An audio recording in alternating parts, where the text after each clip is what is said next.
रुको रुको, ये सवाल देखो, पीएसआई में ये आया था। 70% स्टूडेंट्स यहीं पर फेल हो जाते हैं। कौन सा ऑप्शन चुनोगे? राज्य पुनर्गठन के संबंध में निम्नलिखित में से कौन से कथन सही हैं? के अपने नागपुर अधिवेशन 1920 के दौरान भारतीय राष्ट्रीय कांग्रेस ने भाषाई सिद्धांत को राज्य निर्माण का आधार बनाने का वादा किया एवं उसे मान्यता प्रदान की। खा आजादी के तुरंत बाद भारतीय नेताओं ने महसूस किया कि भाषा के आधार पर राज्यों का निर्माण विध्वंस एवं विघटन की तरफ ले जाएगा। ग 1952 में भाषा के आधार पर सबसे पहले बनने वाला राज्य तमिलनाडु था।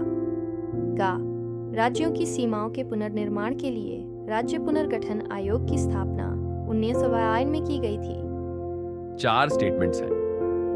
क नागपुर 1920, ख आजादी के बाद डर, ग तमिलनाडु 1952 फर्स्ट स्टेट, घ एसआरसी 1952 में बना। अब स्मार्ट स्टूडेंट ये चारों के चक्कर में नहीं पड़ता, वो एलिमिनेशन से रास्ता निकालता है। सबसे कमजोर स्टेटमेंट ढूंढो। देखो, ग तमिलनाडु 1952 फर्स्ट लिंग्विस्टिक स्टेट, गलत। पहला लिंग्विस्टिक राज्य आंध्र प्रदेश था 1953 में पोटी श्रीरामुलु की भूख हड़ताल के बाद।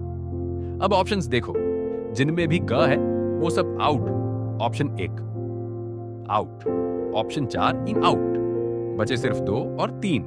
दोनों में का कॉमन है नागपुर 1920, तो क सही है। अब सवाल है, घ सही है या ख? घ कहता है एसआरसी 1952 में बना। ये ट्रैप है। एसआरसी एक्चुअली 1953 में बना था, 22 दिसंबर 1953 फजल अली के अंडर। तो घ गलत। और ख आजादी के बाद लीडर्स को डर था। ये 100% सही है। डार कमीशन 1948 ने खुद कहा था भाषा के आधार पर राज्य डिसरप्शन लाएगा। तो सही जवाब है ऑप्शन 3, केवल क और ख सही है। देखा, 4 स्टेटमेंट्स वेरीफाई नहीं किए, बस एक कमजोर स्टेटमेंट को मारा, एलिमिनेशन किया और डिफरेंशिएटर चेक किया।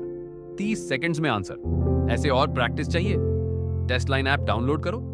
School lecturer, second grade, LDC सब एग्जाम के स्मार्ट ट्रिक्स मिलेंगे, लिंक डिस्क्रिप्शन में।